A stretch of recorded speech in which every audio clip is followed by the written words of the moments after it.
ସାଙ୍ଗମାନେ ଏହି 29 ଜାନୁଆରୀ 2024 ତ୍ରିବେଣୀ ଅମାବାସ୍ୟା ଦିନ ଅର୍ଥାତ୍ ବର୍ଷର ପ୍ରଥମ ଅମାବାସ୍ୟା ଦିନ କରିନିଅନ୍ତୁ ଏହି ମହା ଉପାୟ।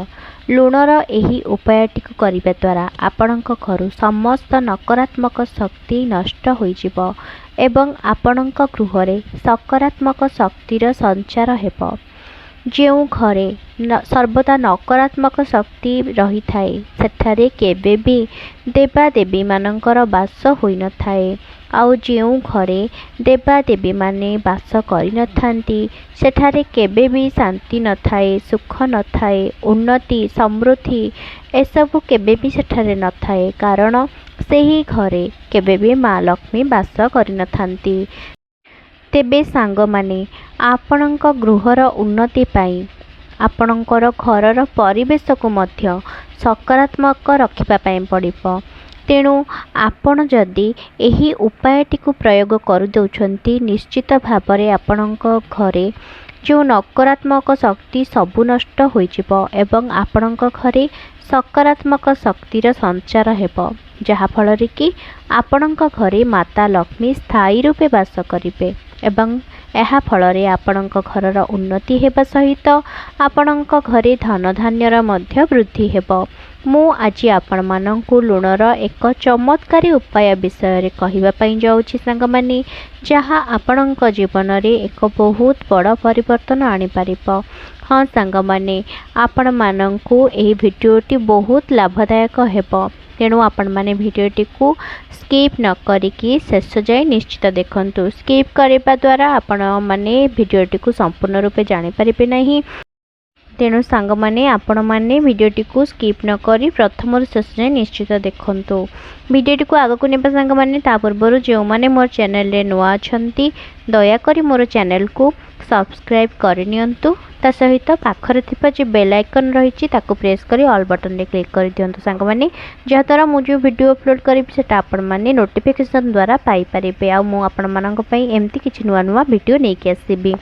ତେବେ ସାଙ୍ଗମାନେ, ବୈଜ୍ଞାନିକ ଦୃଷ୍ଟିକୋଣରୁ ଲୁଣ ଏକ ରାସାୟନିକ ପଦାର୍ଥ ଅଟେ, କିନ୍ତୁ ଯଦି ଆମେ ଆମର ହିନ୍ଦୁ ଶାସ୍ତ୍ର ଏବଂ ମୁନି ଋଷିମାନଙ୍କୁ ଅନୁସରଣ କରିବା ତେବେ ଲୁଣ ହେଉଛି ସମୁଦ୍ରର ବୀର୍ଯ୍ୟ ଏବଂ ମା ଲକ୍ଷ୍ମୀ ହେଉଛନ୍ତି ସମୁଦ୍ର ଦେବଙ୍କ କନ୍ୟା। ତେବେ ଆପଣଙ୍କୁ ମୁଁ ଏକ ଚମତ୍କାରୀ ଉପାୟ କହିବାକୁ ଯାଉଛି, ଯାହାକୁ ଆପଣମାନେ ଯଦି ଏହି ତ୍ରିବେଣୀ ଅମାବାସ୍ୟା ଦିନ ପ୍ରୟୋଗ କରିଦେଉଛନ୍ତି ତେବେ ଆପଣମାନେ ନିଶ୍ଚିତ ଭାବରେ ଲାଭବାନ ହେବେ। ଆପଣଙ୍କ ଘରେ ସମସ୍ତ ପ୍ରକାରର କଷ୍ଟ ଯେଉଁ ରହିଛି ସବୁ ଦୂର ହୋଇଯିବ, ସବୁ କାର୍ଯ୍ୟରେ ଆପଣମାନେ ସଫଳତା ଲାଭ କରିବେ। ଯଦି ଆପଣଙ୍କ ଘରେ କୌଣସି ବ୍ୟକ୍ତିଙ୍କୁ ରୋଗ ଲାଗି ରହୁଛି, ଘରେ ସବୁବେଳେ ଅଶାନ୍ତିର ବାତାବରଣ ସୃଷ୍ଟି ହେଉଛି, ଋଣ କରଜରେ ଆପଣମାନେ ବୁଡ଼ି ରହିଛନ୍ତି, ଏହି ଉପାୟକୁ ନିଶ୍ଚିତ ଭାବରେ ପାଳନ କରନ୍ତୁ ସାଙ୍ଗମାନେ। ଏହା ଆପଣମାନଙ୍କର ସେହି ସମସ୍ୟାର ନିଶ୍ଚିତ ଭାବରେ ସମାଧାନ କରିପାରିବ। ଆପଣମାନଙ୍କୁ ଲାଗୁଥାଇପାରେ ଯେ ଲୁଣ ଗୋଟିଏ ତ ସାଧାରଣ ଜିନିଷ, କିନ୍ତୁ ସାଙ୍ଗମାନେ, ଆପଣମାନେ ଜାଣି ଆଶ୍ଚର୍ଯ୍ୟ ହେବେ ଯେ ଲୁଣ ଭିତରେ ଏପରି ଚମତ୍କାରୀ ଶକ୍ତି ରହିଛି, ଯାହାକୁ କି ଆପଣମାନେ ଯଦି ପ୍ରୟୋଗ କରୁଛନ୍ତି ଏହା ଆପଣଙ୍କ ଘରରୁ ନକାରାତ୍ମକ ଶକ୍ତିକୁ ଦୂର କରିଥାଏ। ଆଉ ଏହା ଫଳରେ ଆପଣଙ୍କ ଘରେ ମାତା ଲକ୍ଷ୍ମୀ ମଧ୍ୟ ବାସ କରିଥାନ୍ତି। ଆପଣ ବି ଯଦି ଏହାର ଚମତ୍କାରୀ ଶକ୍ତି ବିଷୟରେ ଜାଣି ନିଅନ୍ତି ତେବେ ଆପଣଙ୍କ ଘରେ ବି ଯେଉଁ ଧନଗତ ସମସ୍ୟା ରହିଛି ସେ ସବୁ ଦୂରେଇ ଯିବ। ସେ ଧନଗତ ସମସ୍ୟା ଆଉ ଆପଣଙ୍କ ଘରେ ଦେଖାଯିବ ନାହିଁ। ଆପଣଙ୍କ ସ୍ୱାସ୍ଥ୍ୟ ଉପରେ ମଧ୍ୟ ଲୁଣର ଗୁରୁତ୍ୱପୂର୍ଣ୍ଣ ଭୂମିକା ରହିଛି ସାଙ୍ଗମାନେ, କାରଣ ଆମର ଖାଦ୍ୟରେ ଲୁଣର ମାତ୍ରା ଅଧିକ ହେଲେ ବି ଆମ ପାଇଁ ଅସୁବିଧା ହୋଇଥାଏ, ଆଉ ଲୁଣର ମାତ୍ରା କମ୍ ହେଲେ ମଧ୍ୟ ଆମ ପାଇଁ ଅସୁବିଧା ହୋଇଥାଏ। ଏହାର ଅର୍ଥ ଏହିକି ଯେ ଲୁଣ ଆମମାନଙ୍କର ଜୀବନ ନେଇ ବି ପାରେ ଏବଂ ଜୀବନ ଦେଇ ବି ପାରେ। ତେଣୁ ସାଙ୍ଗମାନେ, ଆସନ୍ତୁ ଆମେ ଜାଣିବା କ'ଣ ସେ ଚମତ୍କାରୀ ଉପାୟ, ଯାହାକୁ କରିବା ଦ୍ୱାରା ଆମ ଘରୁ ସବୁ ନକାରାତ୍ମକ ଶକ୍ତି ଦୂରେଇ ଯାଇଥାଏ। ସାଙ୍ଗମାନେ, ଜ୍ୟୋତିଷ ଶାସ୍ତ୍ର ଅନୁସାରେ ଲୁଣକୁ ଚନ୍ଦ୍ର ଏବଂ ଶୁକ୍ରଙ୍କ ପ୍ରତୀକ ଭାବରେ ମାନାଯାଇଥାଏ। ଅନେକ ଲୋକ ଲୁଣକୁ ରାହୁଙ୍କ ପ୍ରତୀକ ବୋଲି ମଧ୍ୟ ମାନିଥାନ୍ତି। ସେଥିପାଇଁ ଆପଣମାନେ ମଧ୍ୟ ଏହି ଜିନିଷକୁ ମନେ ରଖନ୍ତୁ ସାଙ୍ଗମାନେ, ଯେ ଆପଣ ଯଦି ଲୁଣକୁ କୌଣସି ଲୁହା କିମ୍ବା ଷ୍ଟିଲ୍ ଡବାରେ ରଖୁଛନ୍ତି, ଏହା ଜମାରୁ ବି କରନ୍ତୁ ନାହିଁ। ଏହା କରିବା ଦ୍ୱାରା ଚନ୍ଦ୍ର ଏବଂ ଶନିଙ୍କର ମିଳନ ହୋଇଥାଏ, ଯାହାକି ଅମଙ୍ଗଳକାରୀ ହୋଇଥାଏ। ଏହା ଆପଣଙ୍କ ପାଇଁ ଘାତକ ମଧ୍ୟ ହୋଇଥାଏ। ଯଦି ଆପଣ ଲୁଣକୁ ଷ୍ଟିଲ୍ କିମ୍ବା ଲୁହା ଡବାରେ ରଖୁଛନ୍ତି, ତେବେ ଏହା ଆପଣଙ୍କ ପାଇଁ ଅମଙ୍ଗଳ ନିଶ୍ଚିତ ଭାବରେ ହୋଇଥାଏ ସାଙ୍ଗମାନେ। ଏହା ଆପଣଙ୍କ ଗୃହରେ ରୋଗ ଏବଂ ଶୋକର ବୃଦ୍ଧିର କାରଣ ହୋଇଥାଏ।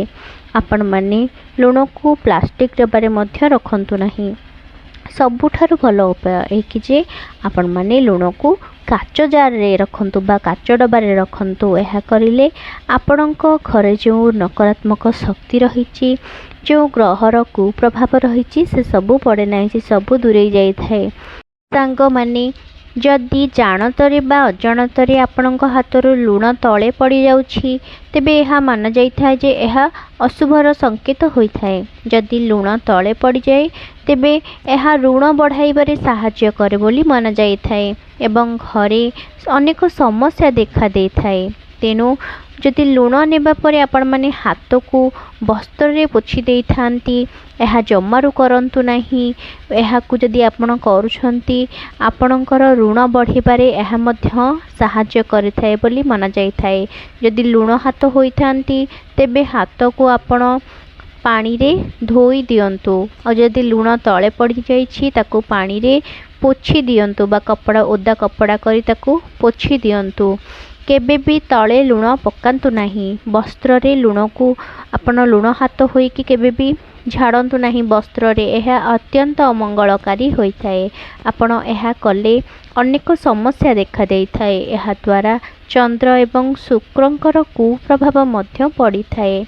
କୌଣସି ବ୍ୟକ୍ତିଙ୍କ ହାତକୁ ସିଧାସଳଖ ଭାବେ ଲୁଣ ଦେବା ଉଚିତ ନୁହେଁ। ଏପରି କରିବା ଦ୍ୱାରା ସେହି ବ୍ୟକ୍ତି ଓ ଆପଣଙ୍କ ଭିତରେ ସମ୍ପର୍କ ଖରାପ ହୋଇଥାଏ। ଆପଣ ଆପଣଙ୍କ ଗୃହରୁ ନକାରାତ୍ମକ ଶକ୍ତିକୁ ଦୂର କରିବା ପାଇଁ ଏବଂ ମା ଲକ୍ଷ୍ମୀଙ୍କର ବିଶେଷ କୃପା ପ୍ରାପ୍ତ କରିବା ପାଇଁ ଗୁରୁବାରକୁ ଛାଡ଼ି ଦେଇ ଆଉ ଯେଉଁ ଦିନ ଗୁଡ଼ିକ ରହିଛି, ସେହି ଦିନରେ ଆପଣମାନେ ପାଣିରେ ଅଳ୍ପ ଲୁଣ ପକାଇ ଘରକୁ ପୋଛା ମାରନ୍ତୁ ସାଙ୍ଗମାନେ। ଏହା କରିବା ଦ୍ୱାରା ଆପଣଙ୍କ ଘରର ନକାରାତ୍ମକ ଶକ୍ତି ଯାହା ରହିଥାଏ ସବୁ ନଷ୍ଟ ହୋଇଯାଏ।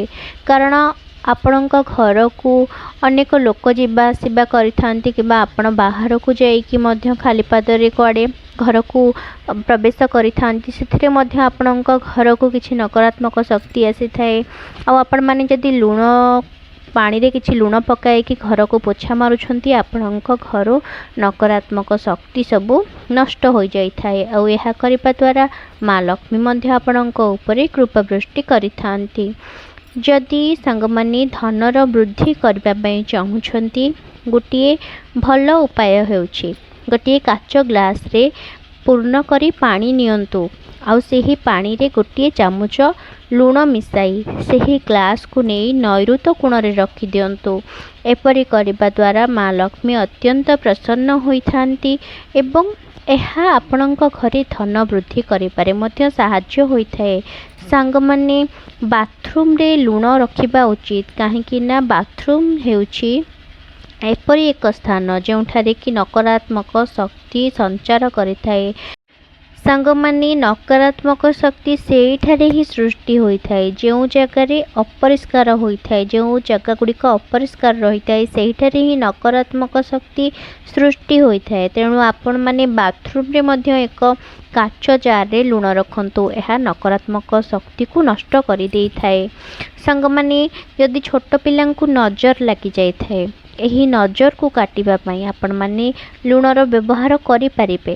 ଏଥିପାଇଁ ଗୋଟିଏ ଚୁଟକି ଲୁଣ ନେଇକି ଯେଉଁ ବ୍ୟକ୍ତିଙ୍କୁ ଆପଣମାନଙ୍କ ଯେଉଁ ଛୁଆଙ୍କୁ ନଜର ଲାଗିଛି, ସେହି ବ୍ୟକ୍ତିଙ୍କ ଶରୀର ଚାରିପାଖେ 7 ଥର ଲୁଣ ବୁଲାଇ ନିଅନ୍ତୁ ଏବଂ ସେହି ଲୁଣକୁ କୌଣସି ପ୍ରବାହିତ ଜଳରେ ନେଇକି ପ୍ରବାହିତ କରିଦିଅନ୍ତୁ। ସାଙ୍ଗମାନେ, ସବୁଦିନ ରୋଗରୁ ମୁକ୍ତ ହେବା ପାଇଁ ଆପଣ ସର୍ବଦା ପୂର୍ବ ଦିଗକୁ ମୁଣ୍ଡ କରିକି ଶୁଅନ୍ତୁ ଏବଂ ଗୋଟିଏ କାଚ ପାତ୍ରରେ କିଛି ସନ୍ଧୈବ ଲବଣ ରଖନ୍ତୁ। ଏପରି କରିବା ଦ୍ୱାରା ସ୍ୱାସ୍ଥ୍ୟରେ ସୁଧାର ଆସିଥାଏ।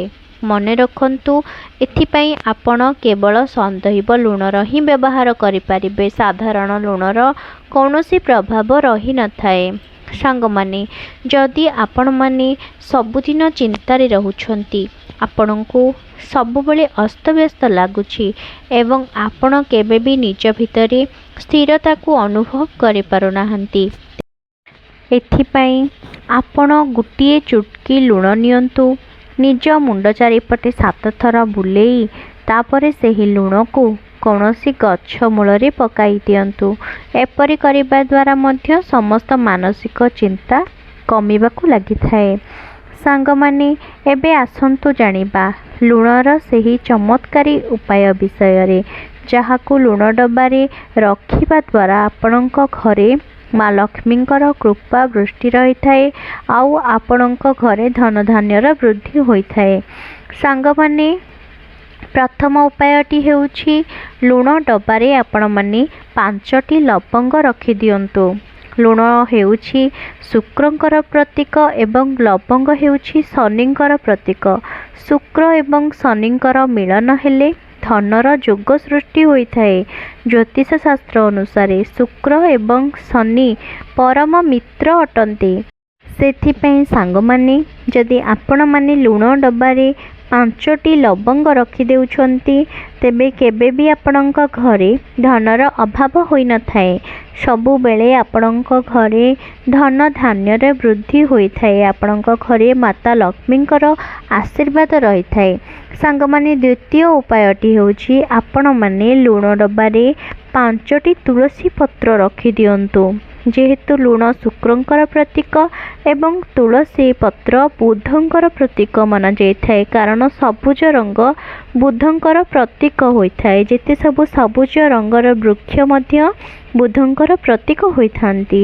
ଯଦି ଆପଣ ଲୁଣ ଡବାରେ 5ଟି ତୁଳସୀ ପତ୍ର ରଖିଦେଉଛନ୍ତି, ତେବେ ଶୁକ୍ର ଗ୍ରହ ଏବଂ ବୁଧ ଗ୍ରହଙ୍କର ମିଳନ ଘଟିଥାଏ, ଯାହାକି ଆପଣଙ୍କ କୁଣ୍ଡଳୀରେ ବୁଧ ଯୋଗ ସୃଷ୍ଟି କରିଥାଏ। ଆଉ ଏହା ଫଳରେ ଆପଣଙ୍କ ଘରେ ଧନ ଧାନ୍ୟ ବୃଦ୍ଧି ହୋଇଥାଏ। ଆପଣଙ୍କ ଘରେ ପିଲାମାନେ ବୁଦ୍ଧିମାନ ହୋଇଥାନ୍ତି, ସେମାନଙ୍କ ବୁଦ୍ଧି ଅତି କ୍ଷିପ୍ର ହୋଇଥାଏ। ଆଉ ଏହା କରିବା ଦ୍ୱାରା ଆପଣଙ୍କ ଘରେ ଯେଉଁ ଧନଗତ ସମସ୍ୟା ରହିଛି ସେସବୁ ଧୀରେ ଧୀରେ ଦୂରେଇ ଯାଇଥାଏ। ସାଙ୍ଗମାନେ, ଆଶା କରେ ମୋର ଏହି ଭିଡ଼ିଓଟି ଆପଣମାନଙ୍କୁ ନିଶ୍ଚିତ ରୂପରେ ଭଲ ଲାଗିଥିବ।